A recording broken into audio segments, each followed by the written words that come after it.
I'm entering this fight, like I'm taking the fight, even the first fight.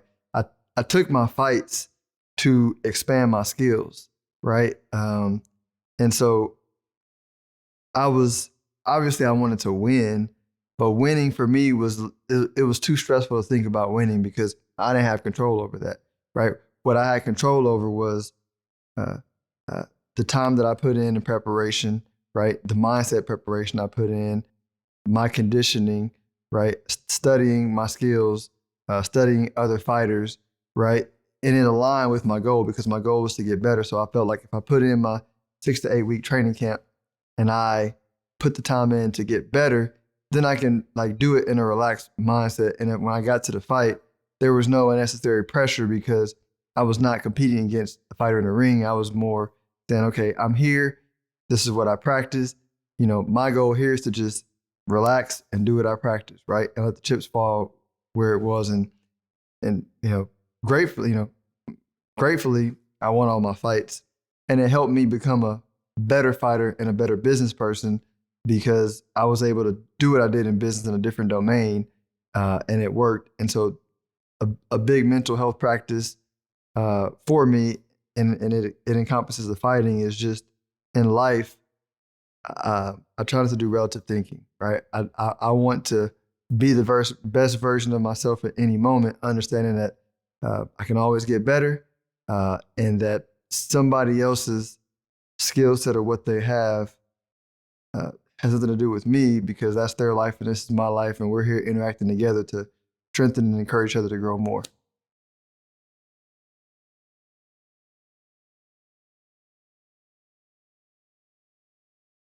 My name is Latoya Smith. I'm a licensed professional counselor supervisor. So I practice mental health. I have an office in Fort Worth, Texas. All right. How'd you get into that profession?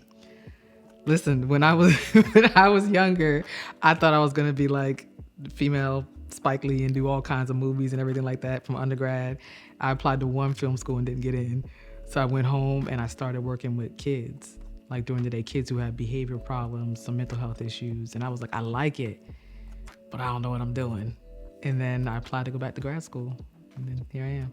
Mm-hmm. And what do you love about what you do? I think it's a great question. As I get older and more mature in business, more mature as a therapist, as a woman, I love that space with people. Because for some people, that hour that they share with me, that 50 minutes to an hour, is like the highlight of their week. You know what I mean? Because there's so much they're holding, and they allow themselves to be so vulnerable. And I'm realizing the beauty of it and how special it is, where it's not just business, but it's just a beautiful space for people to share, to let go, to heal. And so I'm enjoying that more, and I'm appreciating that space more. We've always known about family members that have needed help mentally, but it was like the extreme version, right? Yeah. And then you get older and then you're like, okay, now there's like mild versions, and now it's more like, no, like mental health is just like going to the gym, but like, what are some of those misconceptions or misunderstandings about mental health or therapy that our community has? Right. I think now it's easier for Black people to show up, and they're more willing, but there's still some misconceptions, right? Still some stigmas, depending what generation. Like my parents' generation, a little bit younger than that, is still saying, oh, I'm not crazy, I'm not going to counseling, right? It's for crazy people. And then there's still that space of just the unfamiliar and the unknown. Like what happens when I do? I've never shared it before. I don't need that. I don't need to go there, because it's like that, still that break of, if I go, something's wrong with me, as opposed to if I go, it's healthy and it's just as important as going to the doctor for a physical or going to the dentist to get my teeth checked. I think more and more now people are realizing that I need all that so I can be in good health. But just those things, or, I'm a believer, my faith is extremely important to me, but you can go to church and therapy, like it's okay, it's not a problem. I think people still realize, well, if I prayed about it, so I'm fine. I'll pray about it and I'll let it go. I decided, you still hear that a lot. I'm not gonna go, I'm just gonna go ahead and pray about it. Well, you can do both, right? Like, I do believe that God has anointed and blessed people like myself and others to show up and be therapist. You know what I mean? Like he designed us that way. He's equipped us to help support you on your journey. So there's so many things there. Like, who's gonna know if I go? What's it gonna look like? I don't want somebody judging me. I'm not telling somebody else my business. So just explaining what confidentiality looks like, what that space looks like. Another part too, and I'm realizing now that people have their own journey, right? And progress looks different. So a lot of times too is, what am I going to say? If I shared it in session 1, I'm done. Like, no, okay, this is we got to put some pieces together. We got to get a plan. But I'm realizing not to push people, to be like, you know what? If you've held this in for so many years and you shared this, that's success for a lot of people. Now, I still want you to come back, but I'm just realizing with some people, you got to, understand the process could be a little bit slower. What actually does therapy do for the mind to heal it? That might be a better way to ask it. I think there's so much stored, right? And not that I'll get into, because some therapists will break down the parts of the brain and all that stuff. But I think a lot of times it's about healing it, right? So when you speak it, you begin to heal it. And then it's about reframing those thoughts. And I always tell people it's like a broken record. Sometimes just skip it in a certain spot until you learn how to talk about it different and you realize, okay, I'm not going in the same circle over and over and over again. So when I reframe it, when I speak about it out loud, when I realize I'm healing things that I had compartmentalized in certain spaces, those things come in process, right? Those things come with a therapist that knows how to take you through certain steps, that's trained in specific areas, modalities to deal with certain things. That's why therapy is different than talking to your homegirl, your homeboy, where you're just venting. Like, no, I'm creating a plan to help you get through this. You know what I mean? Yeah, because venting, they may show sympathy, which probably is not super healthy, right? If you're Bias. resonating with pain, yeah. Or one thing I realized too, if I'm telling somebody else my pain and you never dealt with yours, you can't help me either. Whereas the therapist can empathize and say how to educate, right? Empathize to know that what you're going through, that's not okay, and I'm sorry. Educate to know that was traumatic or that wasn't right. And I could talk about trauma. There's many times that I'm still in session and having to educate somebody else to say, that's not how that should have been. That's abuse. That's physical abuse. That's sexual abuse. That's emotional abuse. That wasn't okay. Or I notice when you talk about that, there's no emotion. What's going on? You know what I mean? So a lot of the process too is educating, because if nobody's ever told you, how will you know?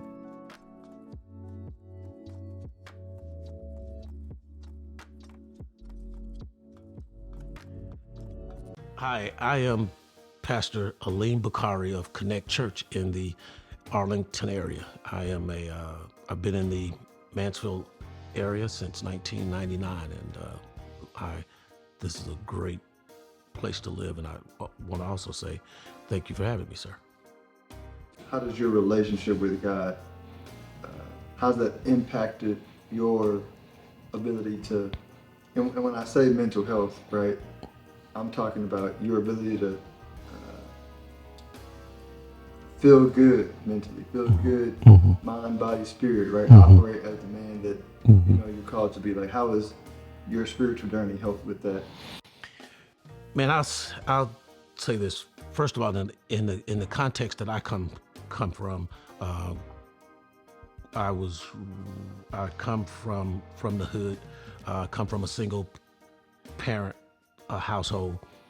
And one of the things that I've discovered now is that I wasn't taught. I'm not going to speak in general. I'm going to just speak for me. Emotional intelligence was not something that was taught to me. It's something that I had to learn over the years. And because I had this speech problem, I was a very angry child. And there are some emotional scars, because when you have a speech problem, as you know how kids do, they make fun of you, your family make fun of you. And so for me personally, I had to be strong. I had to be mentally strong. And then when I got into the ministry and I started reading the Bible for myself, you'd be surprised at the number of times that God speaks about, I think one scripture says, allow this mind to be in you. And if you do a Google search on how many times the mind is said, I mean, it will blow you away. So it's been everything for me, but it's been a trial by error also, because I was very angry. You know, I have a father who accepts me for who I am, who's a pastor, and we have great out-of-the-box conversations about religion. And he's like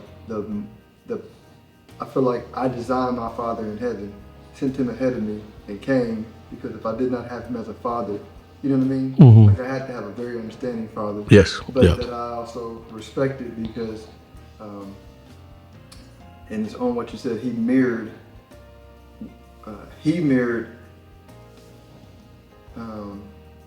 my boundaries and feeling, right? You know, and then I got to expose me to church way more than what I would appreciate it. But afterwards, I had no question, at least in this resident, this is what you're saying.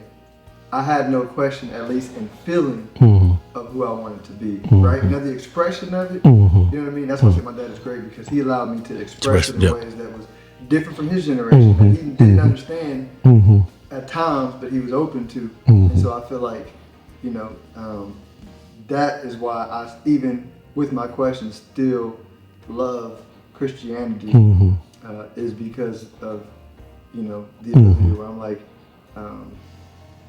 it gave me a feeling boundary, right? And it allowed me to explore my own individual version of how I wanted to do life. Yep. And that's good. And so that's why I was saying, back to this fear thing, man, I just love God, man, because he was the father that I did not have. And people say that, but I know, man, that throughout my entire life, that it was God that set up divine appointments with men, with me. I'll tell you a quick story. When I was trying to sell drugs, the drug dealer told me, he said, man, you too freaking smart to be out here trying to sell drugs. Take your behind, because I've always worked in financial institution. He said, take your butt back to that financial institution and work there, because you're too smart for this. But he said, if this is what you want to do, then get your behind out there. So, and I was like, I mean, who does that? Who does that? And that's one of those instances, man, where I know that God was just covering me, man.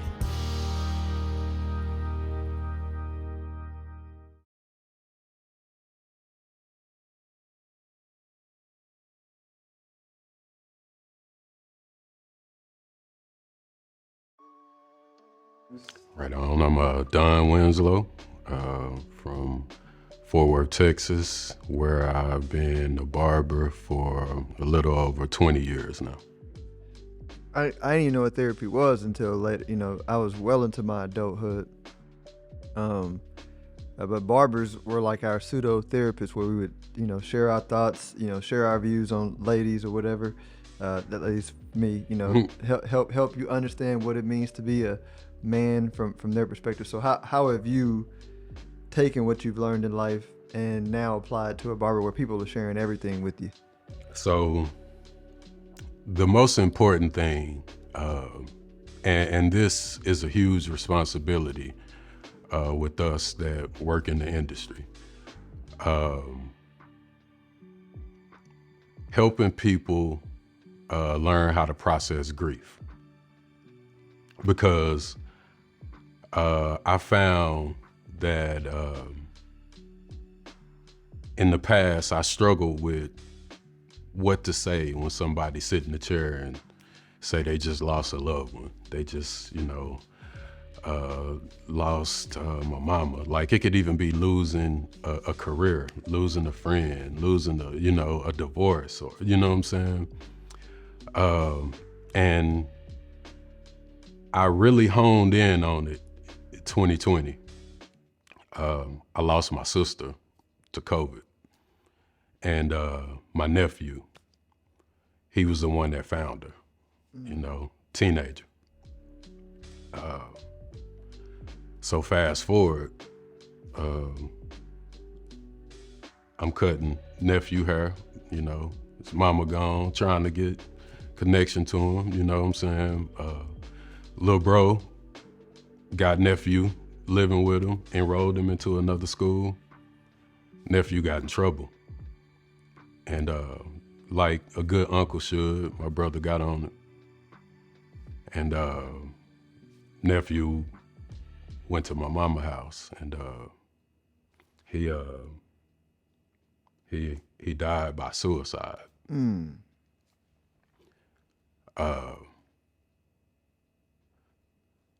So I really honed in on this grief thing, and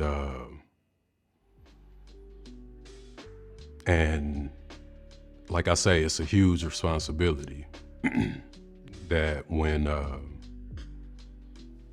somebody come in and especially this new generation, Gen Z, my heart go out for them, you know, because they've been through so much, you know. And we didn't know how the whole lockdown and isolation was gonna be. And same thing for my nephew, you know what I'm saying?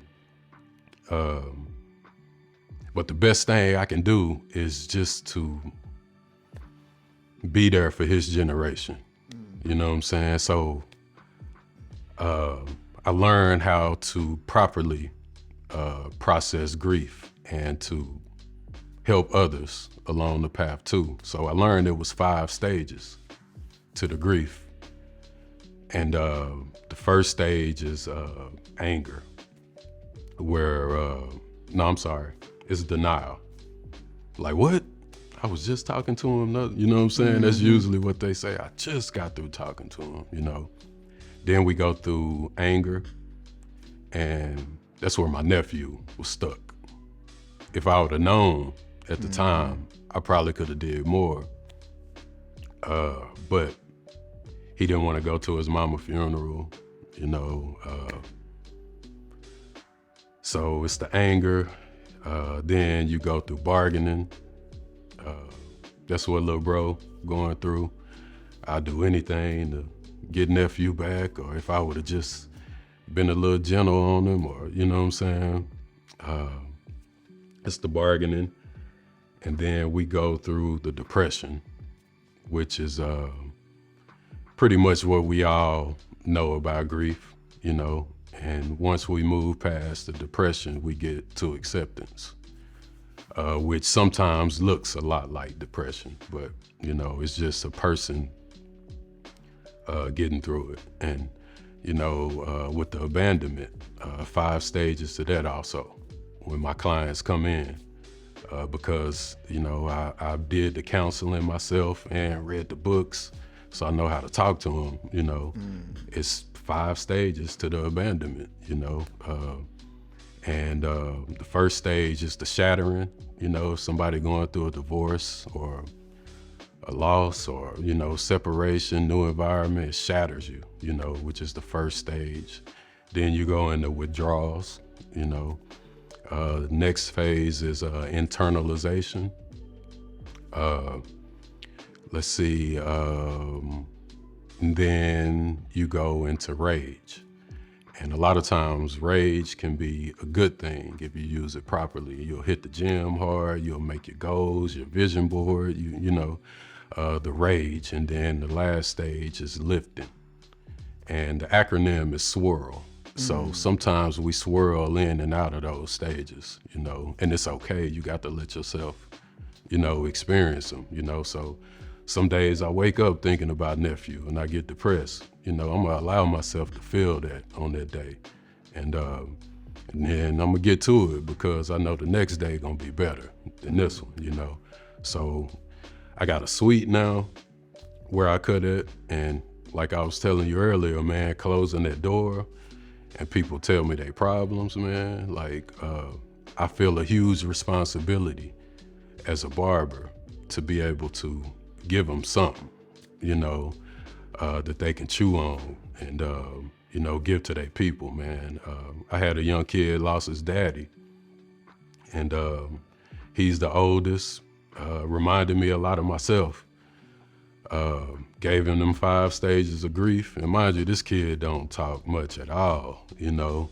And the whole time I'm talking to him about it, I'm thinking he not listening to me. And then when he got up to leave, he went to walk out and he turned around and gave me a smile that I'd never seen before. And he say, man, I appreciate the conversation. You know what I'm saying?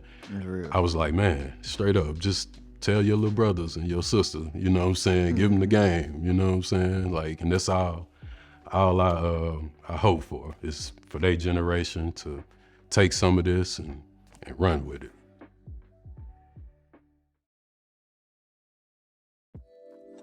I wanted to be a psychology major because I would shut down under pressure in basketball in high school. And I just was going, I was like, I don't want to do that. Why do I do it? So I just got obsessed with like the mind, and I did do psychology because it was a science, and I did not like science at the time. But like I always read books about money. I would journal. I had a coach, you know, for a decade. Now I'm into meditation, and so what meditation made me more aware of some of the things that I was doing to keep me in balance. Unconsciously, right? So I was doing practices that would balance me out because I didn't like feeling unbalanced, but it was unconscious because I was not aware of how I really felt. You know what I mean? And so the question is, when I got into meditation, I was talking to a friend about it, and I was saying, hey, you know, you may want to try meditation, therapy, something, and they were like, no, nothing's wrong with me, and I was like, I'm not saying anything's wrong with you. I said, it's just until I touched clarity mentally, I was not aware of how much I was walking. You know what I mean? Like you just don't know unless you're talking to somebody, Right. And they're pointing out, hey, when you say this is how you feel, Yeah. right? I mean, you mind talking about that more, because that's a big thing. Like a lot of, I don't know how, you know, I had relative good mental clarity. Like I was a natural healer for people around me, you know, really going deep into meditation. And afterwards I was going, man, how was I, you know what I mean? Like I was not aware of how I was feeling about things. Yeah. Yeah. I think that's important what you just said. And I think that's for everybody, therapists too. And this week I was speaking to the local university, a group of first year counseling students. And I think they asked about self-care. And I said, as a therapist, I remember getting this advice when I was in grad school, you need to know how it feels to sit on that couch. And even now, when I sit on my therapist couch, and my therapist has a therapist, right? It's like, I appreciate the space that I hold even more so. Like you see clearer, you understand what you need when you're sitting there, and then what, you know, now when I'm in the office, when I'm in the other chair too. And I think that speaks to what you just said, okay? Like, there's so much, I didn't know, you know, sometimes you'll think, I didn't know I was carrying that until I sat, or I didn't know that was an issue until somebody brought it to my attention. And I think that's the part where people say, you know, it's not that you go to therapy because you're crazy. No, you deserve to have that space where people don't realize, like, this is a benefit. Like, why miss out on that? Why miss that space to sit and to heal in the process and learn new things about yourself? But it's hard for somebody who, if we be honest, it's hard for somebody who keeps lying to themselves, right? Or keeps turning a blind eye to their own stuff and own issues. Like, you gotta know that, listen, I want to do some changing. Because, you know, if somebody forces you to go, you're not gonna stay there. Yeah. You know what I mean? But it's just a bit realizing the benefit, and maybe that's more of what needs to be talked about, the benefit of going to therapy, like what you can get out of it, as opposed to you're broken, you're not right, you're in pain. Like, because people will deny that in a minute, because it's hard to face. It's sometimes, you know, it's been buried so deep, it's so painful, and we gotta wait till it's a mess before we deal with it, as opposed to saying, these are the benefits of it. You know, I want to go to the island too when you show me the blue water and, you know, sitting on the beach. You know what I mean? Like, but I think maybe, you know, if we do a better job of painting the picture of the benefits, people will want to lean into that. And going to the benefits, what do you see like your best clients that are that it's like a lifestyle now, right? It's not, you know, they're continuing to get maintenance. They maintain clarity. They or not judging themselves. I might be giving some of it, like what, how are they expressing life? What are some of the fruits you see in their life? Yeah. The ones you coach and counsel at the highest level. Yeah, and you even asking that question makes me smile, like to see their progress and success.